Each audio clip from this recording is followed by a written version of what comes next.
Customer को ये बताने के लिए कि क्या गड़बड़ हो रही है एचडीएफसी में, या अगर मिस सेलिंग ऑफ बॉन्ड्स ही मुद्दा है तो वो मुद्दा क्या है, आश्वस्त करना कि भाई कोई चिंता की बात नहीं है, आपका पैसा कहीं नहीं जाएगा, कुछ नहीं होगा, ये जो भी बातें हो रही हैं इंटरनल हैं, सरकार हमें देख रही है, आरबीआई हमें देख रही है, इस तरीके की बातों का भी तो रिकरिंग डिपॉजिट कर दीजिए एचडीएफसी वालों। ये बड़े बड़े लोगों के बड़े बड़े बहुत भारी भारी इनकॉन्ग्रुएंस टाइप के शब्द इस्तेमाल करके इंटरव्यू से किसका भला हो रहा है, किस खाता धारक का भला हो रहा है? मुझे तो नहीं लगता है कि ये जिस तरीके से ये हैंडल किया जा रहा है और जिस तरीके से ये इंटरव्यूज दिए जा रहे हैं पब्लिक डोमेन में, उसमें कहीं भी जनहित है। ये खुद का हित तो जरूर लोग अपना अपना देख रहे हैं, जनहित तो मैं नहीं देख रहा हूं। जैसे कि मैंने आपको बताया कि जो बैंकिंग टर्मिनोलॉजीज हैं वो थोड़ी सी कॉम्प्लिकेटेड होती हैं, जाहिर सी बात है आम लोगों को आम जबान में समझ में नहीं आएगा। मेरी भी एकदम जीभ टेढ़ी हो गई बहुत सारी चीज़ों को समझते हुए। जैसे कि चक्रवर्ती कह रहे थे कि there needs to be avoidance of risky practices, कि रिस्की प्रैक्टिस नहीं होनी चाहिए। क्या रिस्की प्रैक्टिस कर रहा था एचडीएफसी, क्या हम जानते हैं? नहीं, हमको तो ये मिला है। टीम इंडिया को बधाई बिल्कुल देनी चाहिए, रिकरिंग डिपॉजिट 8 मार्च के बाद कोई ट्वीट नहीं मिला है।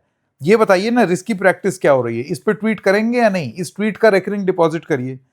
फिर वो कहते हैं there has been share underperformance. ये क्या शेयर अंडर परफॉर्मेंस हुआ है, इसका जरा जवाब दीजिए एचडीएफसी। वो कहते हैं कि there is low CASA and low income ratio. जरा आसान भाषा में आप समझाएंगे एचडीएफसी वालों कि ये क्या चीज, किसके बारे में बात की जा रही है?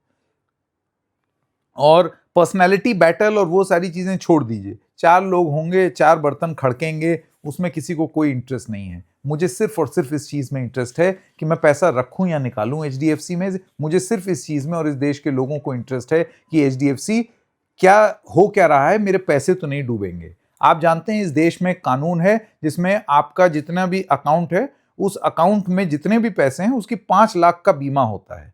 अब सपोज अगर आपके 5 लाख से ज्यादा हैं और एक ऐसी स्थिति आ जाती है कि आरबीआई उस पर रोक लगा देता है कुछ समय के लिए, तो फिर क्या ये मुसीबत की बात नहीं होगी? क्या ऐसी नौबत एचडीएफसी के केस में आई है?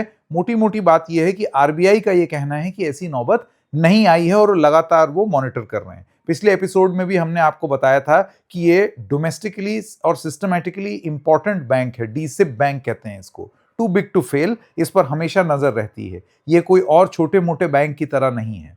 तो ऐसी नौबत भगवान न करे आए, लेकिन क्या एक बैंक की बिल्कुल भी जवाबदेही नहीं होती? बिल्कुल जवाबदेही नहीं, कोई जवाब नहीं देगा, कुछ नहीं बोलेगा।